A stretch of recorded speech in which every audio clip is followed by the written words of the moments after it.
শোনো, তোমার চুলের অবস্থা কেন? তোমাকে কি অনেক সুন্দর লাগছে? যাও চুল ঠিক করে এসো।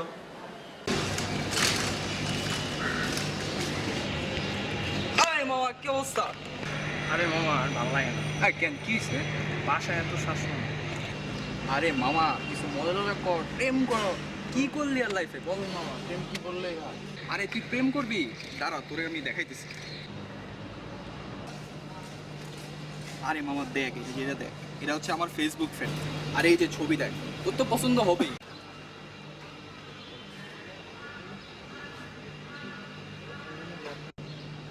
আমার কাছে ফোন নাম্বার আছে, তুই চাইলে কথা বলতে পারিস।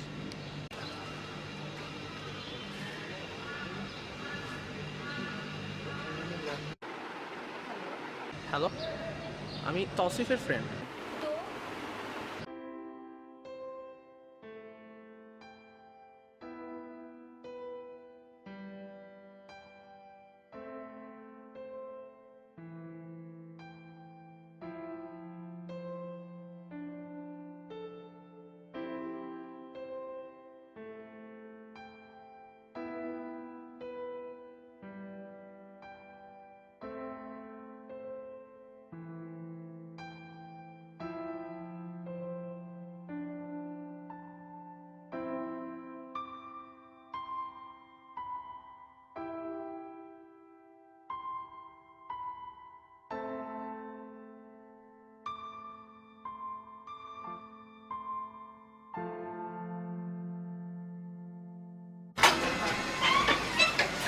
কি ব্যাপার, দরজা বন্ধ করে রেখেছো কেন? কি ব্যাপার? তোমার বাবা তোমাকে এভাবে বলে কেন? তুমি কি বড় হও নাই? তোমার কি কোনো প্রাইভেসি নাই? কি আমি এখন বড় হয়নি? আমার কি প্রাইভেসি বলতে কিছু না? কি হলো? তোমার ছেলে কথা শুনে যাও। কি হয়েছে? তোমরা এখন যাও তো, আমার একটু কাজ আছে।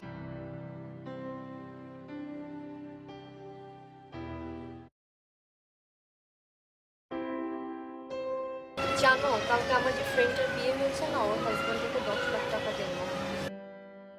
তুমি কত দিবা আমাকে? তোমাকে আমি আর 5 লাখ টাকা বাড়িয়ে দিই।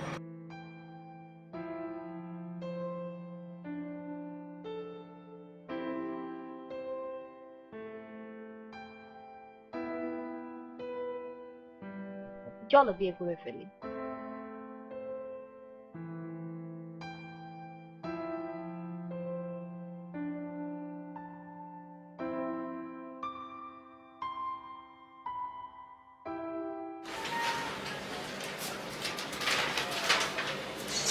শোনো, তুমি কি আজকাল কোনো মেয়ের পাল্লায় পড়েছো কি? যাই করো বুঝে শুনে করো। আমার এত কথা শোনার সময় নেই।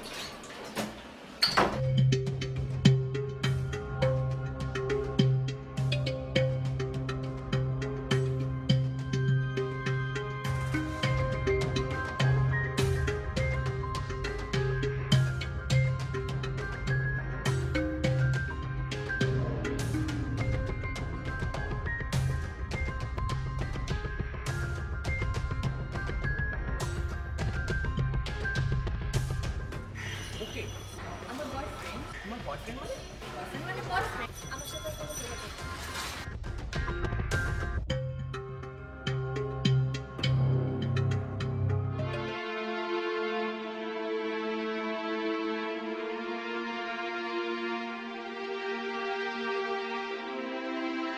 হ্যাঁ দোস্ত, ওর কি হয়েছে বলতো?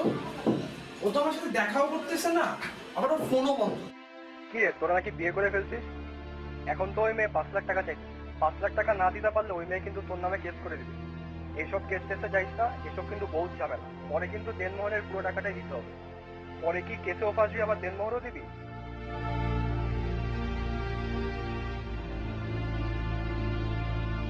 5 লাখ টাকা না দিতে পারলে ওই মেয়ে কিন্তু তোর নামে কেস করে দিবে। পরে কি কেসেও ফাঁসবি, আবার দেনমোহরও দিবি?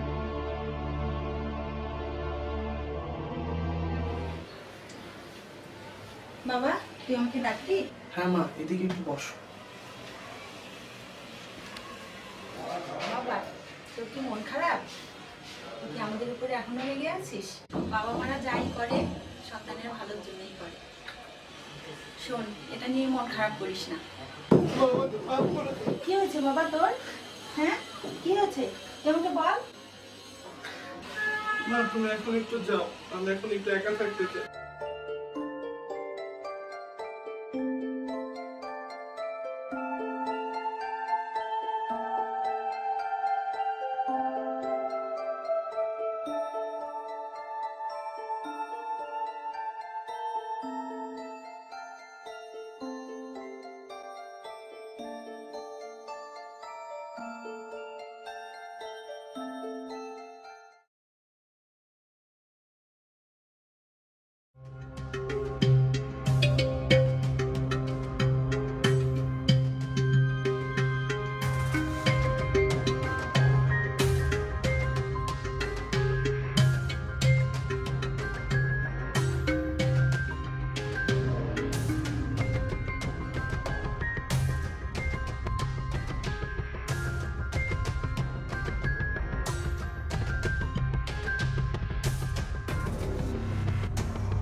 আমাদের সমাজ থেকে আজ মূল্যবোধটা কোথায় যেন কর্পূরের মতো উড়ে যাচ্ছে।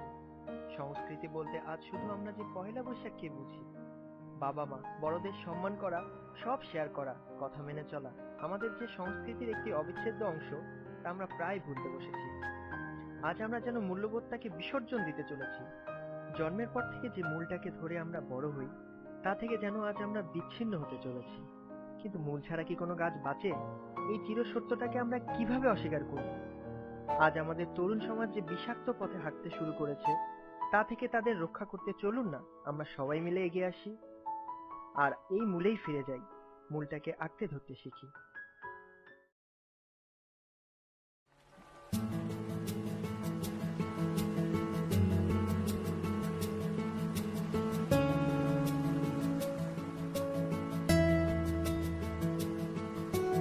you